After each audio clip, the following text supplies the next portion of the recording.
Considera el siguiente problema. Tenemos esta red, este circuito de la figura, a partir del cual se nos pide calcular la caída de voltaje entre los puntos A y B, o sea, a través de la resistencia de 2 ohms, y la corriente que pasa a través de este lazo. ¿Qué podemos decir de esto previamente? De que en este circuito, en esta red, no se visualiza claramente qué es lo que está conectado en serie y qué es lo que está conectado en paralelo, por lo tanto vamos a necesitar reescribir esto antes de empezar a operar. Y a eso nos vamos a abocar a continuación. Para ello vamos a usar la técnica de los nodos que vimos en la reducción de resistencias. En particular, notamos de que estos dos nodos de acá, que los voy a redibujar en rojo, al estar conectados por un cable, tienen que tener el mismo nombre o la misma letra. Por lo tanto, a esos dos nodos los vamos a llamar C. Y a partir de eso podemos redibujar el circuito de manera en que sea más fácil de analizar. ¿Cómo nos va a quedar este circuito? Vamos a partir dibujando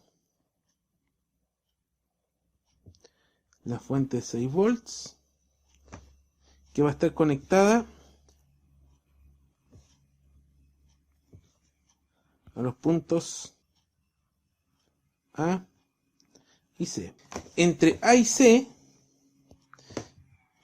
aparte de esta fuente, vamos a tener la resistencia de 3 ohms. En paralelo a esa fuente, nos va a quedar una resistencia de 3 ohms.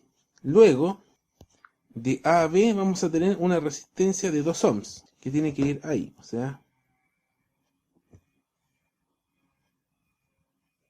2 ohms.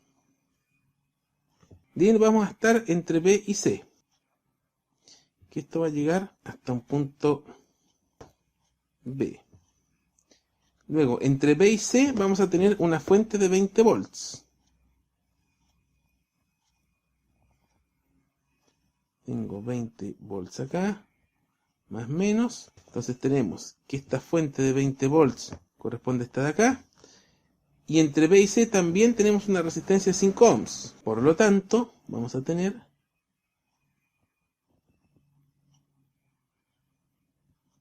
una resistencia de 5 ohms. Y así tenemos redibujado el circuito de una forma en la cual resulta mucho más fácil calcular por lo menos el voltaje en la resistencia de 2 ohms. Nótese de que este lazo de acá, donde tenemos que calcular la corriente I, no aparece en este circuito.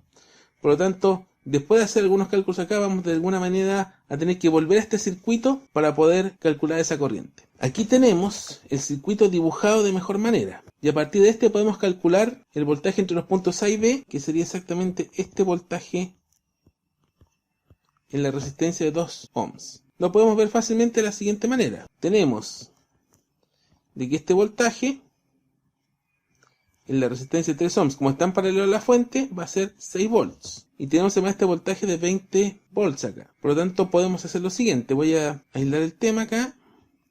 Vamos a tener 6 volts por un lado, 2 ohms, 20 volts por el otro,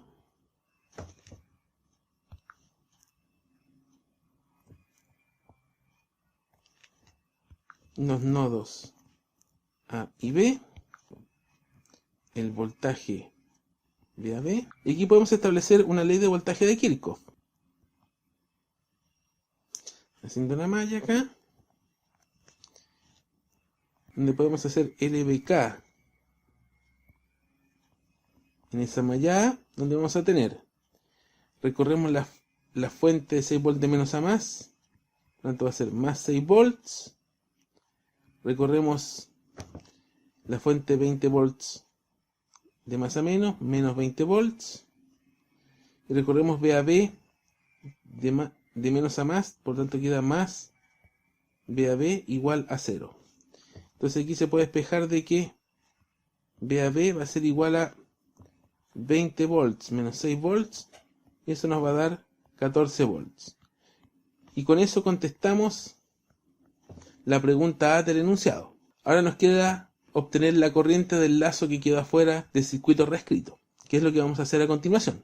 Ahora, ¿cómo obtenemos esta corriente I? ¿A qué correspondería esta corriente I? Esta corriente I que tenemos acá se puede analizar en LBK en relación a la corriente que sale de la fuente de 20 volts, que vamos a llamarla I1. Por otra parte, veamos esta resistencia de 3 ohms de acá.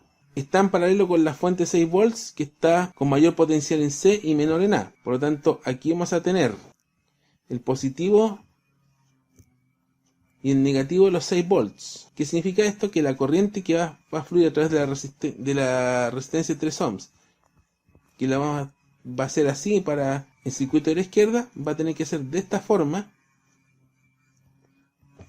para el circuito de la derecha. En consecuencia,